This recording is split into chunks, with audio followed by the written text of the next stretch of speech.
Good afternoon from London, and thank you for joining the Nest Centre midweek briefing. My name is John Lough. I'm the head of foreign policy.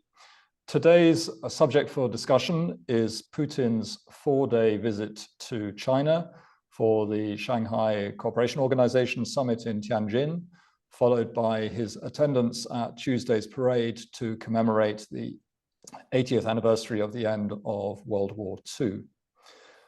From Russia's perspective, these events sent a powerful message to the US and other Western countries about the correlation of forces in international affairs and how these are changing to the advantage of China, India, Russia, and their allies. And as Putin remarked at the SCO Summit, the organization is helping to lay the ground for establishing a security system in Eurasia that should replace, in his words, outdated Eurocentric and Euro-Atlantic models.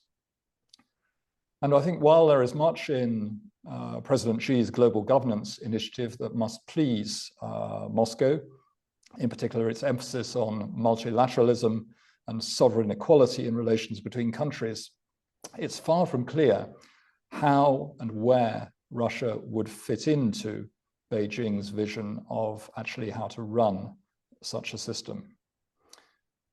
The impressive show of military force at the anniversary parade on Tuesday was a reminder for Moscow that China's defense industry is developing very fast, and it's also capable of innovation at speed. And for the China hawks in Siloviki circles in Moscow, this must be a matter of concern, however friendly relations may be today between Putin and Xi. During the visit, Ukraine, the war in Ukraine was never far from Putin's mind. His speech at the SCO focused heavily on it, as did his final press conference. And he also went out of his way to spend time with Kim Jong-un. The North Korean leader enjoyed a ride in the presidential limousine, and he also had 2.5 hours of talks with Putin. So clearly, Pyongyang has become a very important ally for Moscow as a supplier of both weaponry and soldiers for the war in Ukraine. During the trip, Putin also had a plethora of meetings, including with President Xi, Prime Minister Modi, President Erdogan, the Prime Minister of Pakistan, as well as with President Vučić of Serbia and the Slovak Prime Minister Robert Fico. So a busy few days for the Russian president on top of the recent visit to Alaska, and a sign that he still has considerable stamina, despite the hot mic moment when he was caught talking with Xi about the physical challenges of being in one's 70s, and indeed the possibility of physical immortality. Our guest today is Maxim Trudolyubov. From 2003 to 2015, Maxim was the editorial page editor of the business daily Vedomosti. He's been a contributing opinion writer for the International New York Times since 2013. Until very recently, he was also a senior fellow at the Kennan Institute in Washington. Maxim, it's great to have you with us. Before we go any further, I just want to remind participants that if you have a question or a comment, please put it in the chat. I will then see it here in front of me, and I will try to get to you. Maxim, let's go straight in, and I wanted to ask you, first of all, what do you think Putin actually achieved during his visit to China? Because in many ways it felt that he was in fact overshadowed by his Chinese host, both at the summit and for obvious reasons in Beijing. You had to watch a military parade that demonstrated that the Chinese defense industrial complex is really becoming quite effective, and he must surely conclude from that China is going to be squeezing Russian arms sales to global South countries. So what do you think Putin actually achieved? Well, hello everyone, and thanks for having me. First. Well, I think actually he has achieved a lot, despite what you, pointed out quite rightly, that the scale of the parade, the massive show, and everything was quite spectacular. But this mutual relationship is actually quite neutral. I think it's not that it's China over Russia needs China more than China needs Russia. China does need Russia, and I think Putin has pointed at that quite um, obviously to everyone. And from the Chinese side, there were comments basically saying that, of course, Russia is smaller and everything, but Russia is playing a very important role, especially potentially, because Russia is covering, as it were, the northern China's northern border, and potentially, again, if things get worse, for example, more sanctions, more conflict between China and the US, Russia will be able to provide some additional energy, some additional help with sanctions, some cover in the international organizations, etc. That's commentary that comes from the Chinese side. Russia is this important ally and asset politically, not just probably politically, even more importantly than economically, because China is a huge market and it diversifies. So, I mean, we can talk about Russia's role as energy supplier, but politically, Russia is really important, and the Chinese do recognize that, and that's why. I think they really value the fact that they do not need to worry about this entire complex of things on the continent. Everything that's happening, that's where enemies possibly or problems, conflicts come. They are from the ocean, from this zone of conflict, potential conflict around Taiwan. Maxim, let me just possibly challenge you slightly on that assumption. One could probably argue that Russia is something of a liability at the same time for China. The Chinese cannot surely have believed that Russia would get mired in this war in Ukraine that looks as though it could still actually last for quite a long time. They surely didn't want Russia to contribute to this level of chaos that we're currently experiencing in international affairs. And obviously the return of Donald Trump to the White House is a big part of that. So I can see that Russia has certain strengths. Can it be an energy supplier short term to China, or become a more important energy supplier? Well, it certainly can't supply that much more gas quickly. They signed this agreement, obviously, to develop Power of Siberia too, but that's going to take time. Oil, maybe, yes, they can do a bit more. But there are risks, aren't they, from the Chinese side as well, in investing in this relationship in the way they're doing? Oh, of course.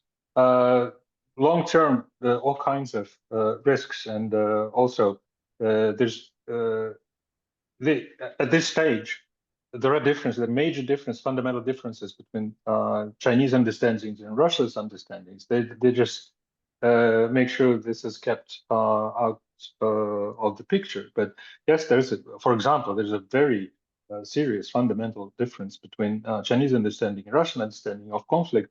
Is that and again, these are Chinese commentators, not me. They say that just like the West generally, particularly Europe, emphasizes human rights as an issue which is basically a pretext for them to interfere. For China, this is a major issue. That's their rhetoric. Human rights is just a pretext, something you use to interfere with a country's domestic policies. And in Russia's case, they say this is cultural understanding of borders, cultural, not actual borders, but Russia's so-called Russian world, Russian realm that Putin has been using for years and years. And from China's perspective, this is wrong because they've never, as we all know, never supported the annexation of Crimea, any of those territories in Ukraine that Russia controls de facto, and then effectively annexes through just an act of constitutional amendment. So basically, that is an issue. The Chinese don't want that, and it will surface at some point, because again, we all understand that lots of countries, many countries, including China itself, have history. If we look at borders between nations through history lenses, we'll see a lot of unjust borders, just like the one between China and Russia in the Far East. There's this huge chunk of Russia's territory, which used to be China, and we all know the story, the Peking deal of the 1860s. So yes, there are differences, but both sides are prepared to keep them away from the picture at the moment, because they emphasize the areas where they coincide, and they coincide primarily in the fact that both China and both Beijing and Moscow are primarily interested in Russia's regime stability. That's the one thing both agree. Moscow needs this because it's survival. Beijing needs this because it guarantees Beijing a certain continuity. They don't want Russia to lose the war, primarily not because of the war itself, but because it might cause certain issues in Moscow, regime change or something, reform, more, again, Western influences. China does not need that. It wants to be safe. Yeah, I do agree with that, that they have found this alignment that seems to be working well for the moment, but something, of course, could shift within that. We've already actually got a couple of questions and or one question, one comment that's come in. And actually, I did want to turn in my next question to the issue of Russian gas deliveries to China. So we had this announcement of the signing of a legally binding memorandum on construction of Power of Siberia 2. And the notion is that this plus, I think, increase of the throughput through Power of Siberia 1 will take Russian gas deliveries up to 100 billion cubic meters per annum to China, which, of course, doesn't replace the volumes that have been lost from the European market. And my understanding is by 2027, the European Union has pledged not to take any Russian gas at all, any pipeline gas. So the question from Henrik Seip from Equinor is, with a legally binding memorandum on construction, how much real progress was made on the Power of Siberia 2 pipeline? The short answer is we don't know. We also don't know what a legally binding memorandum is, because a memorandum of understanding is not a proper contract. We don't know. No data on pricing as well. Some background is that there's been this in discussion for 2 decades now. This pipeline, it should, well, if it goes according to plan, it will go from Western Siberia, not Eastern Siberia. So it's a long pipeline through Mongolia. And as you said, of course, even if we imagine that this is all online, it's by far it wouldn't even cover even closely, remotely the amounts Russia used to export to Europe, which was roughly 150 billion cubic meters, and these, even if everything goes according to plan, it will be roughly 100 or something. So it's significantly less. But also, obviously, it would be much cheaper. And again, given the length and complexity of the project and years, definitely years it will take, the gas situation is not clear, and it is not. I mean, it's kind of probably a win in the sense that Putin has been trying to get this for years and years now. He had something from the Chinese side, but I don't think this is a major win. Like really, if we actually look at the situation on the ground. Yeah, and of course the real question is going to be about price, isn't it? Yeah. We know at this stage we can safely say we know nothing about pricing. We also can safely say that the pricing will be much less lucrative for Russia than its European projects over the years. Yeah. We have a comment and a question from Roland Freudenstein in Brussels. And Roland points out quite correctly that China is not investing in the Russian economy. One of our colleagues had a look actually to see how much Chinese investment there'd been in Russia since the year 2000. And if you look at deals worth more than 500 million, there have only been four deals in 25 years, which kind of tells a story. So Roland has a question, and it's the following. I'll just read the question. While working for regime stability in Moscow, Xi is not interested in a Russian triumph in Ukraine, because it would precisely question Russia's junior role in the relationship and create its own measure of instability internationally.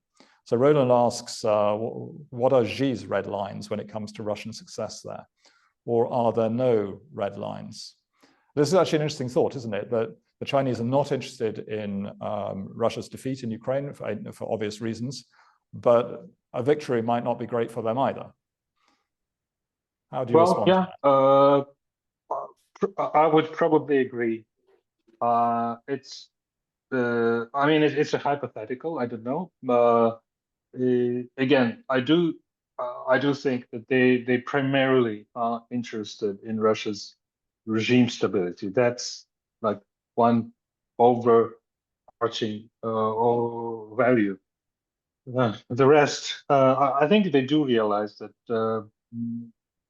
that Russia is not going to, at this stage, it's pretty clear that Russia is not going to have a clear, overwhelming victory in Ukraine in any time soon, probably ever. So that, I think, is there's this clear understanding. Also, they do understand the scale differences of scale. Russia's 10 times smaller as a country in terms of population, as an economy.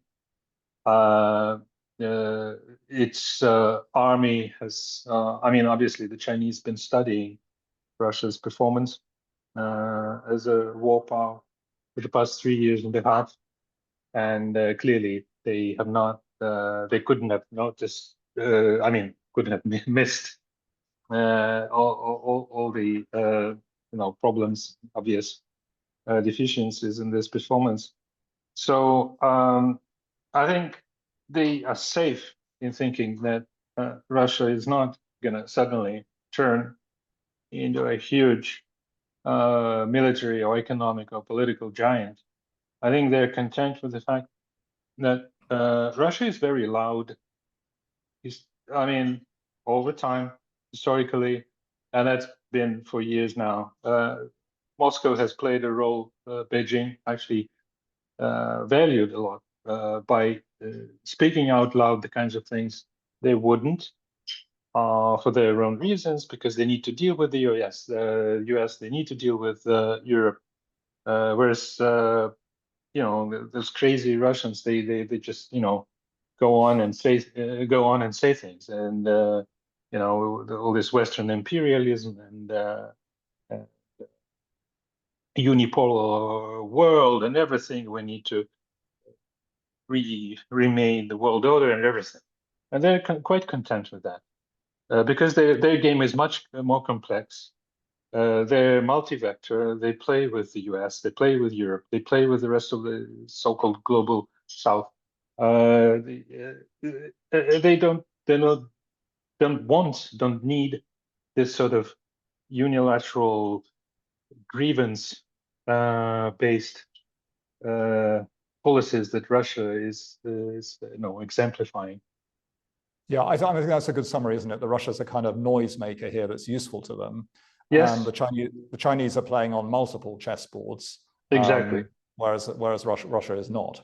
And it's a much kind of simpler, possibly more brutal game. Just in that context, we have a question from another participant, John Foreman, who asks, does China see its support of Russia as a geopolitical hedge against US power? In other words, keeping Russia in the fight distracts the US and Europe from focusing on China. Well, yes. And again, Chinese experts say that quite openly, that this is one of the reasons. And obviously, of course, both Beijing and Moscow have a very good knowledge of history. They, whenever there is talk of this so-called reverse Kissinger, and meaning that attempts to drive a wedge between China and Russia, to play these two powers separately. These two, they know this very well, and they know the mistakes that that they both made 50 years ago. They don't want to repeat that. They know that this relationship was like ice cold.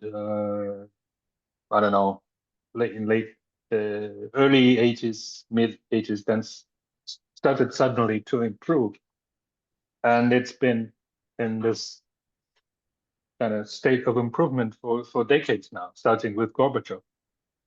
So the two of them, they have this long view. Both Xi and Putin have a long view of history. So 50 years is a small, relatively small period.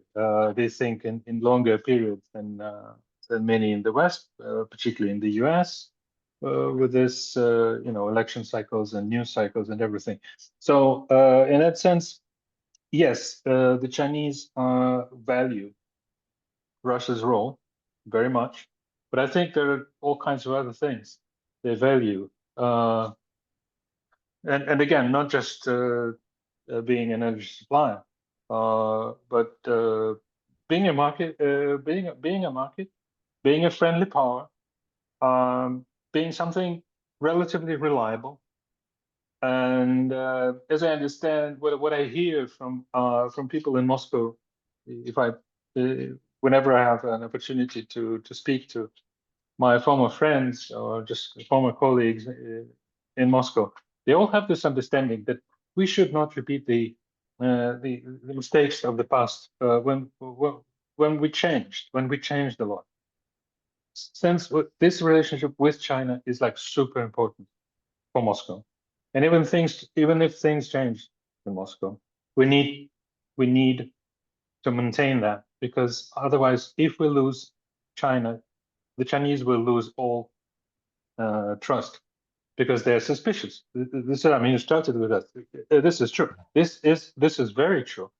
We can go into this just in a little bit. If we look at Russia's and China's military cooperation, whenever people say that it's dangerous for Russia and China to be too close militarily, they might form some kind of military bloc. It's highly unlikely because of this mistrust and because of the lack of transparency mutually. It's far from anything that's been built in the West. The kind of alliance the West has, NATO, is incredibly. It's like in terms of integration, in terms of operational compatibility, in terms of equipment and command and control. There's nothing to compare, and there is nothing in between Russia and China that could be compared to that. They don't have that. Of course, they can do all those games and military shows between themselves, but there is a huge mistrust and understanding that they're not going to build a proper military bloc. I think that you make a very, very important point there, that this level of distrust on both sides, despite the strategic partnership and the close relations that have been formed in some respects. And I mean, it's quite striking that, elements obviously of the Siloviki camp in Russia strongly distrust the Chinese. If you just look at the number of espionage cases that have been opened in recent years against Russian academics who allegedly have passed secrets to the Chinese side. And I think there's some evidence that the Chinese services have been actually quite active in Russia in recent years. So you have that going on at the same time, and that's of course they are. Of course they are. I mean, it just provides some very quick context. Like a huge chunk, maybe a half of all criminal cases on state treason in Russia have to do with China. There are not many, by the way. They're like, I don't know, 20, roughly 25, 30 cases for the past years, and of them, more than 10 against Russian scientists who were rightly or wrongly charged with treason for providing secrets to China. And then all of those cases, almost all of them, have to do with hypersonic technology, hypersonic missile. And that happened apparently because there's a theory behind that, at some point when Putin thought that he was the pioneer, only he had this technology basically. And then he learned, that was in 2019, he learned that China's just had these first tests of a hypersonic missile, and he was outraged. And that we don't know because everything is top secret in these cases, but it's possible that these cases were a product of Putin's wrath against Russian scientists. Very interesting. Maxim, we're running out of time, so I just really wanted to ask you one last question. If we just step back for a moment, if you could just be brief. What do you think, when the dust settles here in China, Putin's back in Moscow, and we suddenly get back to the issue of what is Trump going to do next? What do you think the Russian side is now expecting? Trump again has said that he's very disappointed with Putin. We've got these sustained drone attacks taking place against Ukraine almost every day. And it really looks as though Trump's efforts to broker a peace here have completely failed. How do you think Moscow reads this? Well, I think that, there's schools of thought. I tend to think that Putin actually wants to stop. He actually is looking for a way out, but he himself has driven himself into a corner because it's too costly to continue, too costly and risky to continue. It's too costly and risky to stop immediately. There are huge risks on exit strategy needs to be, I mean, I believe that the Kremlin is busy working on an exit strategy to cover an enormous amount of risks, because they will have to deal with a country with no war on people's screens every day in the picture. Huge numbers, tens of thousands of people, possibly with weapons, guns, returning, traumatized, highly critical of the generals and the country's leadership. And lots of other things. So keep the system together is what they are concerned about. And I hear this from people in Moscow, actually. They say that this is the main risk. If you just imagine, you have no war tomorrow. They fear that they won't be able to keep the situation, sort of keep it all together. So they're thinking of, and that's why they're doing this all this digital authoritarian infrastructure. They're building this new so-called national messenger super app. They're trying to build on Chinese blueprints and other things. They're reformatting the repressive policies, etc. Lots of things that are mainly driven by the fact that they understand the risks of exiting, of a sudden exit. So they probably want to do it gradually. They understand it's too expensive. That's not sustainable. They do understand that. So there's no. I don't think it's reasonable to believe that Putin is misinformed all the time. So he doesn't know the situation. He does. He does know the number of casualties. He does know the costs. He knows it very well. And look at Russia's budget situation. But Russia's budget model is failing. The economy, Russia has a two-tier economy by now, essentially, war economy and civilian economy. That is, again, civilian economy is in decline, failing, lack of labor. So the huge fundamental issues which cannot be fixed immediately. So my belief is that they're trying to deal with that, or they're too scared to stop the war otherwise. Yeah. Well, that sounds super fascinating. I wish we could carry on for a lot longer, but we need to stop there. I want to thank you very much for joining us today. I also want to thank our audience for being with us, and we look forward to seeing you next week, same time, same place. Thank you very much. Thank you.